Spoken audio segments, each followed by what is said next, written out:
నమస్తే, నేను Yashoda. Welcome to Pallavi TV. Uttar Pradesh ముఖ్యమంత్రి యోగి ఆదిత్యనాథ్ ఏం మాట్లాడినా సంచలనమే.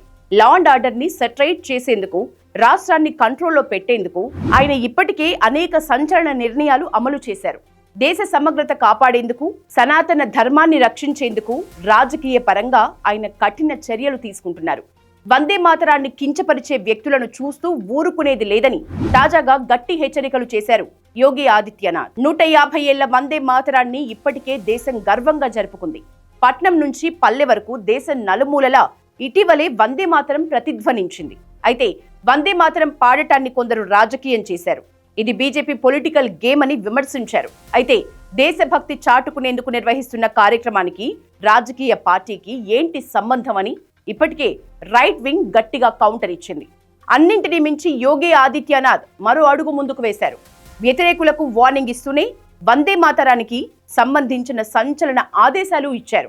జాతీయ గేయం వందే మాతరాన్ని వ్యతిరేకించేవారు దేశ ఐక్యతను, సమగ్రతను అవమానిస్తున్నారని ఫైర్ అయ్యారు యోగి ఆదిత్యనాథ్. గోరఖ్పూర్ ఏక్తా యాత్ర పేరుతో నిర్వహించిన సామూహిక వందే మాతరం గేయాలాపన కార్యక్రమంలో ఆయన పాల్గొని వందే మాతరాన్ని ఆలపించారు. భారతదేశంలో మళ్లీ కొత్త జిన్నా రాకుండా చూసుకోవాలని యూపీ సీఎం సంచలన వ్యాఖ్యలు చేశారు. ఆల్ ఇండియా ముస్లిం లీగ్ నాయకులు మహమ్మద్ అలీ జిన్నా, మహమ్మద్ అలీ జౌహార్లను ఉద్దేశించి యోగి స్ట్రాంగ్ కామెంట్స్ చేశారు. కులం, ప్రాంతం, భాష పేరుతో సమాజాన్ని విభజించేందుకు కొందరు ప్రయత్నిస్తున్నారని, వీరిని మనమంతా వ్యతిరేకించాలని యూపీ సీఎం చెప్పారు. ఇది మన కర్తవ్యమని పిలుపునిచ్చారు.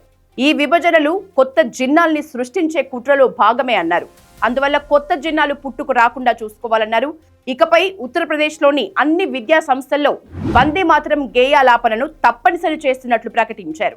దీనివల్ల విద్యార్థుల్లో చిన్ననాటి నుంచే దేశభక్తి ఏర్పడుతుందని చెప్పారు. ప్రభుత్వ గుర్తింపు ఉన్న ప్రతి పాఠశాలలో కుల మతాలకు అతీతంగా వందే మాతర గేయాలాపన చేయాల్సిందేనని ఆర్డర్స్ ఇచ్చారు సీఎం యోగి ఆదిత్యనాథ్. ఈ ఆదేశాలపై యూపీ వ్యాప్తంగా సానుకూల స్పందన వస్తోంది. భారత స్వాతంత్ర ఉద్యమ సమయంలో ఎందరికో స్ఫూర్తి రగిలించింది వందే మాతరం. ఈ గేయాన్ని 1875 నవంబర్ 7న బంకిం చంద్ర చటర్జీ రచించారు. ఇది తొలిసారిగా ఆనందమఠ్ నవలలో ప్రచురితమైంది. ఈ గేయానికి 2025 నవంబర్ 7 నాటికి 150 వసంతాలు పూర్తయ్యాయి. దీనిని ఏడాది పాటు దేశవ్యాప్తంగా ఒక ప్రత్యేక కార్యక్రమంగా నిర్వహించాలని ఇటీవల ఢిల్లీలో నిర్వహించిన ప్రత్యేక కార్యక్రమంలో పీఎం నరేంద్ర మోదీ దేశ ప్రజలకు పిలుపునిచ్చారు. వందే మాతరం అనే పదం ప్రజల్లో ఆత్మవిశ్వాసాన్ని నింపటం సహా నూతన భవిష్యత్తుకు భరోసా కల్పిస్తుందని మోదీ చెప్పారు.